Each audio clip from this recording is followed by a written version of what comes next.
পটের মধ্যে লেবু পাতা দিছি যাতে করে গ্রান হয়। তো দেওয়ার পর যখন খাইতে বসছি এমন তিতা, এই যে নিজে নিজে কল দিতে পারতেছে, টিপ দিয়েই কল দিয়ে ফেলে, আবার রিসিভও করতে পারে।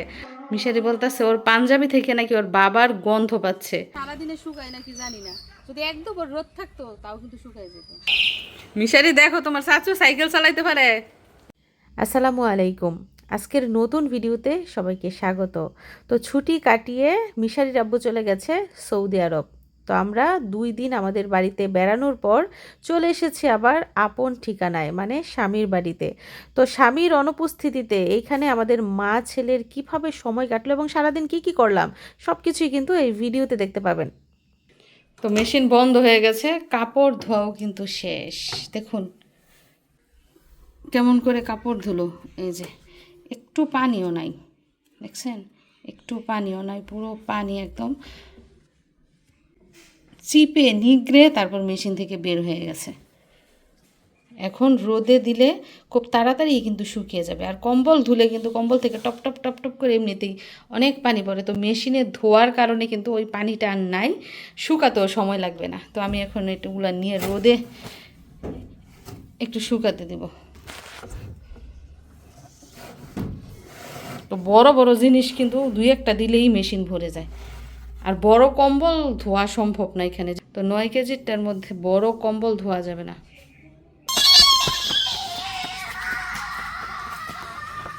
তো দেখেন রোদ দেখে কম্বল ধুতে দিছি, আর এখন রোদ নাই, অন্ধকার হয়ে গেছে, বাতাস আছে একটু একটু। ওই যে কাপড় জানি দিয়ে দিছে, দেখছেন অবস্থা, মানে মানুষের জ্বালায় কাপড় চোপড় শুকাতে দিতে পারি না।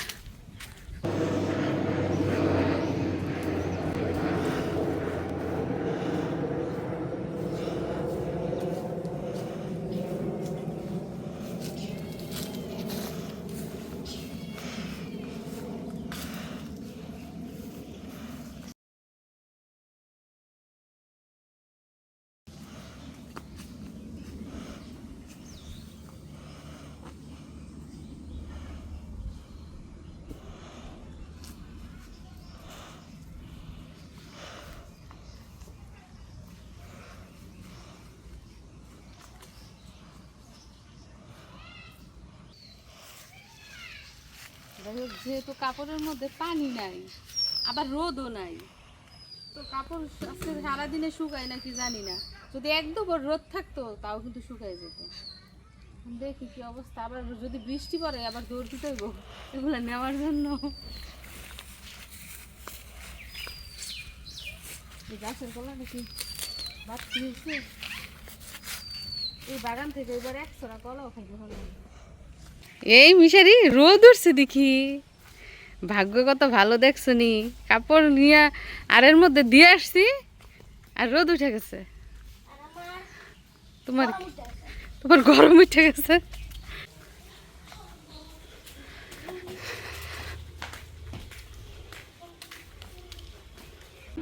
তো মা কিন্তু আগে বাটন মোবাইল চালাতো, কিছুই বুঝতো না, আমাদের কাছে নিয়ে আসতো, আমরা কল দিতাম। আর স্মার্টফোন দেখেন মাই কিন্তু খুব সুন্দর করে চালাইতে পারে, এই যে নিজে নিজে কল দিতে পারতেছে, টিপ দিয়েই কল দিয়ে ফেলে, আবার রিসিভও করতে পারে, আবার ওয়াজও শুনতে পারে ইউটিউবে গিয়া।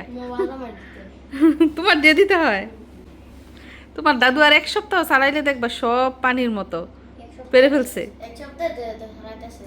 হুম, আর 1 সপ্তাহ চালাইলেই হইব। বাটন মোবাইল থেকে স্মার্টফোন চালানো কিন্তু খুবই সহজ। এদিক দিয়ে কাজ না অকাজ দেখেন কি করতেছি আমি, আত্মাটা বের হয়ে যায়, কাজ করতে পারি না। এই যে দেখেন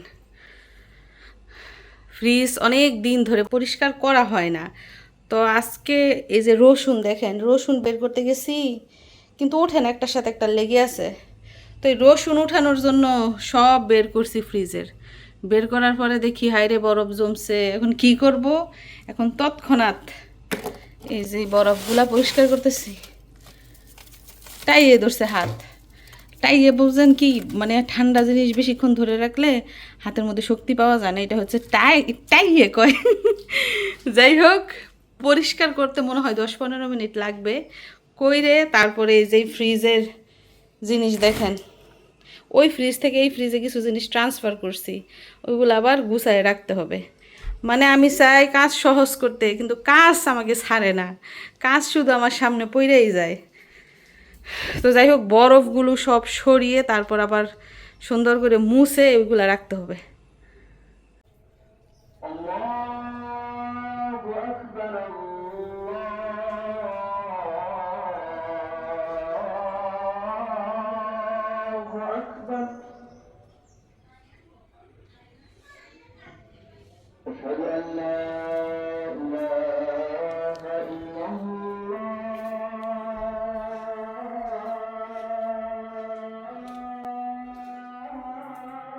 মাশাল্লাহ মাশাল্লাহ, দেখেন আমার মিশারি আজানের আগেই জুমার নামাজে যাওয়ার জন্য রেডি হয়ে বসে আছে, কারণ তার একাই যেতে হবে। আজকের জুমাতে তো ওর বাবা নাই, যে বাবার জন্য বসে থাকবো, বাবা কখন রেডি হবে তখন ছেলে বাবার সাথে যাবে। আর যাই হোক, মিশারি জুমার নামাজ মিস করে না। বাবা, কি জানি বলতেছিলা তুমি? মিশারি বলতেছে ওর পাঞ্জাবি থেকে নাকি ওর বাবার গন্ধ পাচ্ছে। ওই যে তোমার বাবার সাথে যখন নামাজে যাইতা তখন বাবার সাথে হাক করতা, এটা তো আর ধোয়া হয় নাই, পরে আলমারি থেকে এখন বের করলাম না, এই জন্য ওই গন্ধটা এখনো রয়ে গেছে। বাবাকে খুব মিস করছো? হুম, অনেক মিস করো। দেখতে দেখতে কতটা দিন চলে গেল, মিশারির আব্বু বিদেশ চলে গেছে।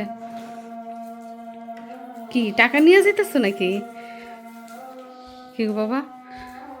হ্যাঁ, মাশাল্লাহ, দেখেন নামাজে যাওয়ার আগে পকেটে করে টাকা নিয়ে যেতেছে মসজিদে দেওয়ার জন্য।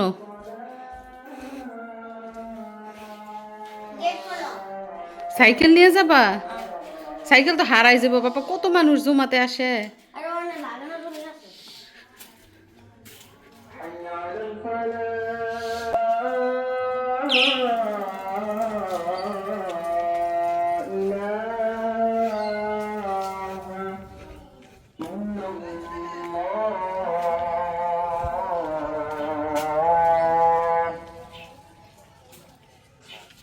বাবা সাবধানে যাইও। যাই হোক, আজান শেষ হয়েছে, কিছুক্ষণ পরেই হুজুরের খুতবা শুরু হবে। তো ছেলেটা যেমন তার বাবাকে মিস করে, আমরা সবাই ওনাকে মিস করি। উনি থাকলে বাড়িটা কত জমজমাট থাকতো, এইটা দেখতো ওইটা দেখতো, এদিক দিয়ে হাঁটতো ওই দিক দিয়ে হাঁটতো, দৌড়াইয়া এটা আনতে বাজারে যেত, ওইটা আনতে বাজারে যেত। কতটা কেয়ারিং যে ছিল সবার প্রতি, কার কী লাগবে না লাগবে কত খেয়াল রাখতো। এই যে দেখেন, এগুলো যে পরিষ্কার করে রাখা গেছে, প্রত্যেকটার মধ্যে আবার পাতা গজাইছে, গাছের গোড়া কোবাই দিয়ে গেছে। এই যে পেয়ারা গাছ, এই গাছে উঠে আমাকে পেয়ারা পেয়ারা খাওয়াইতো।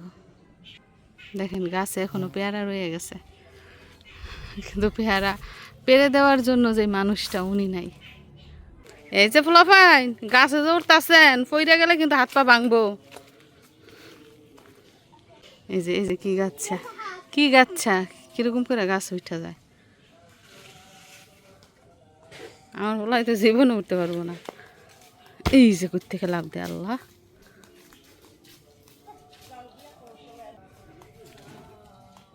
আমার জেঠি শাশুড়ি গরু পালে, যেই রোদ উঠছে বিছানার চাদর দুই এইখানে শুকাইতে দিচ্ছি, আর কিছু কাপড় ওই যে ঘরের ভিতর শুকাইতে দিচ্ছি। সকালবেলা রোদ ছিল না, ভাবছিলাম মনে হয় বৃষ্টি হবে, এখন দেখা যায় অনেক রোদ উঠছে।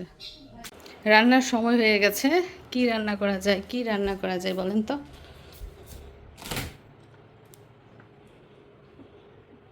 আজকে মাছ রান্না করব, মাংস রান্না করব, না নিরামিষ তরকারি রান্না করব? গত বছরের তাল দেখেন এখনো রয়ে গেছে। কি রান্না করি? গরুর মাংস 8টা থেকে উঠা গেছে, মন চায় না গরুর মাংস খাইতে। দেশি মুরগি রান্না করবো আজকে। আর দেশি মুরগি যে কি শক্ত, মানে এবারের মুরগি আনছে পাত্তি মুরগি, কড়া মুরগি আনে নাই। এক একটা দেশি মুরগির ওজন নাকি 1 কেজির উপরে, তার মানে ভাবেন কতটা বয়স্ক। যাই হোক, আজকে দেশি মুরগি রান্না করব। আর আজকে দুপুরে শুধু মুরগি না, মুরগির সাথে রয়েছে লাউ তরকারি, যেটা কিনা ছোট ছোট চিংড়ি মাছ দিয়ে রান্না করছি। এছাড়াও আজকে রান্না করছি মিষ্টি কুমড়ার ভাজি, সাথে একটু চিনিও দিব, যেটা কিনা আমার শাশুড়ি খুবই পছন্দ করে। আর এদিক দিয়ে যে সুকেসটা মিশারি আব্বু বানিয়ে দিয়ে গিয়েছিলেন, সেটা কিন্তু এখনও খালি, মানে সময়ের অভাবে সুকেসটা গুছাতে পারিনি। এই যে পেঁপে গাছে দেখেন মাশাল্লাহ অনেক পেঁপে ধরেছে, এবং এটা কিন্তু অনেক পুরনো একটা গাছ।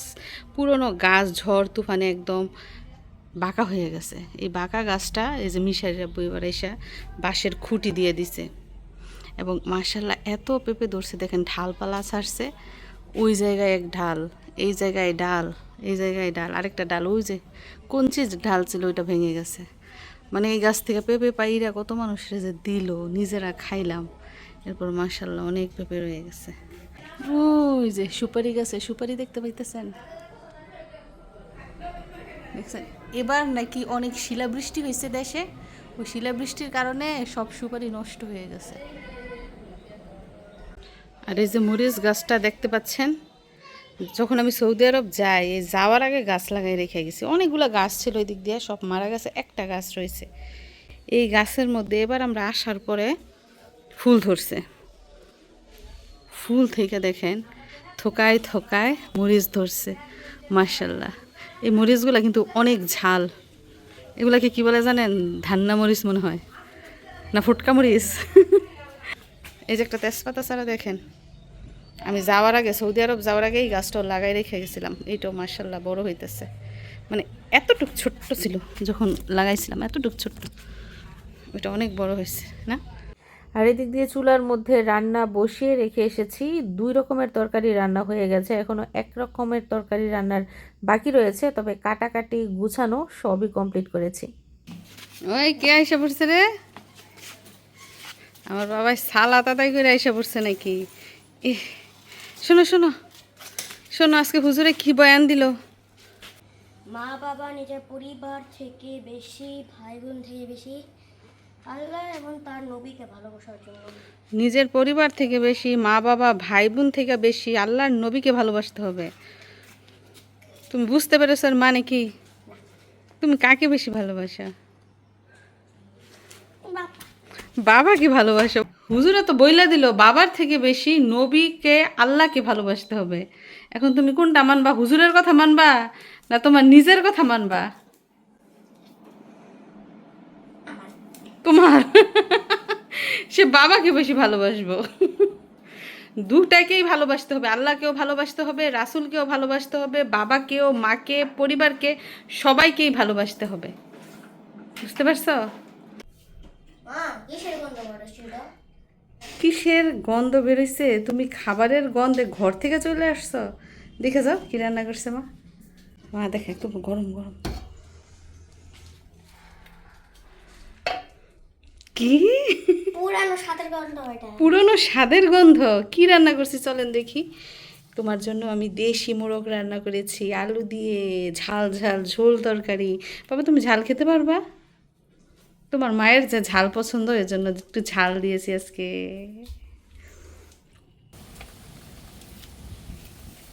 মানুষ তো নাই, শুধু স্মৃতি রয়ে গেছে না? উনি বিদেশ গেছে আজকে কত দিন হয়ে গেছে। বাড়িতে থাকলে এক রকমের মায়া, দূরে থাকলে আরেক রকমের মায়া। উনি ব্যস্ত থাকে, সব সময় কথা বলতে পারে না ফোনে, আমরাও নানান কাজে ব্যস্ত থাকি। আমার শাশুড়ি গেছে দোকানে কিছু প্রয়োজনীয় জিনিস আনবে। একটা মজার ঘটনা কি জানেন? তো লেবু পাতা দিয়ে কোনো কিছু রান্না করলে সুন্দর গ্রান হয় জানি। ওই দিন কী করছি জানেন? এই গরুর বট আছে না, বটের মধ্যে লেবু পাতা দিছি যাতে করে গ্রান হয়। তো দেওয়ার পর যখন খাইতে বসছি, এমন তিতা! আল্লাহ, লেবু পাতায় তিতা লাগে কেন? আগে পরে রান্না করি, কখনো তো তিতা লাগে না। তো আমি আমার মাকে জিজ্ঞেস করতেছি, মা লেবু পাতা দিয়া তরকারি রান্না করছি, তিতা কেন? বলে যে কম জাল দিতে হইব, মানে দেওয়ার সাথে সাথে বলে নামাই ফেলতে হয়, বেশিক্ষণ রাখতে হয় না। তাছাড়া কিছু কিছু লেবু পাতা আছে এমনিতেই তিতা, মানে লেবুর জাত বুঝে আর কি পাতা ব্যবহার করতে হয়। তো এইগুলা শোনার পরে একটু জ্ঞান হয়েছে যে এখন থেকে মানে এই যে কলম্বো লেবুর যে পাতা, ওইগুলাতে কিন্তু তিতা লাগে না। তাছাড়া লেবু পাতাটা তরকারির মধ্যে দেওয়ার সাথে সাথে মানে 1 মিনিট 2 মিনিটের মধ্যেই আবার উঠাই ফেলতে হবে, এটা হচ্ছে নিয়ম। লেবু পাতার ভর্তা খেয়েছেন কখনো? পাতা সুন্দর করে টেলে তারপর ভর্তা বানায় হাতে ডলে। আর এদিক দিয়ে বরাবরের মতোই দুপুরের খাওয়া দাওয়া সেরে দাদি নাতি একসাথে বসে মোবাইল দেখছে। নাতি দেখছে কার্টুন আর দাদি মোবাইলে কথা বলছে ওনার ছোট মেয়ের সাথে। কিছুদিন আগে আমার ছোট ননদ শাহিনা যে তার হাজব্যান্ডের সাথে সাউথ কোরিয়া চলে গেছে, ওই ননদ এখন ফোন দিয়েছে। তো এই মেয়েটাকে দেখতে পারে না বলে আমার শাশুড়ি খুবই মন খারাপ করে। মিশারি দৌড় দিয়েছে তার কম্বল নিয়ে আসতে। দেখেন প্রায় সন্ধ্যা হয়ে গেছে, সময় হচ্ছে বিকেল 5টা। শাশি আম্মু কম্বল নিয়ে এসে পড়ছে। খেতা আনছ?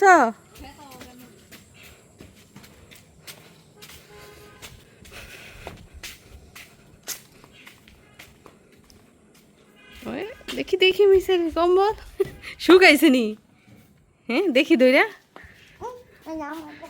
তোমারই তো দেখা যাইব না, ধরাও যাইব না। কম্বলের পাগল, ছোটবেলা থেকে মিশারি কম্বল নিয়ে ঘুমায়, গরম হোক শীত হোক 12 মাস। এদিক দিয়ে মাগরিবের আজানের একটু আগে আগে আমার দেবর মজা করে মিশারির সাইকেল চালাচ্ছে। বলছে যে দেখি তো চাচা তোমার সাইকেলটা চালাতে পারি কিনা। তো দেখছি যে ভালোই চালাতে পারছে। আর মিশারির সাইকেলটা কিন্তু খুবই মজবুত, বড়রাও চালাতে পারে। মিশারির মামাও কিন্তু এই সাইকেল চালিয়েছে। তো এরই মধ্যে আমার দেবরেরও কিন্তু বিদেশ যাওয়ার সময় হয়ে গেছে। 3 মাসের ছুটি নিয়ে দেশে এসেছিল। তো এরই মধ্যে 2-2.5 মাস প্রায় কেটে গেছে, হাতে আর কয়েকটা দিন সময় আছে। দেখেন সবাই এসেছিল একে একে, আবার সবাই একে একে বিদেশ চলে যাচ্ছে। আমার ভাই চলে গেল, মিশারির আব্বু চলে গেল, আমার দেবর চলে যাবে, আমার ছোট বোনের জামাই চলে যাবে। তো প্রবাসীরা এরকমেরই, যখন আসে তখন বাড়ি ভরা থাকে, আবার যখন চলে যায় তখন বাড়ি থাকে শূন্য, হাহাকার।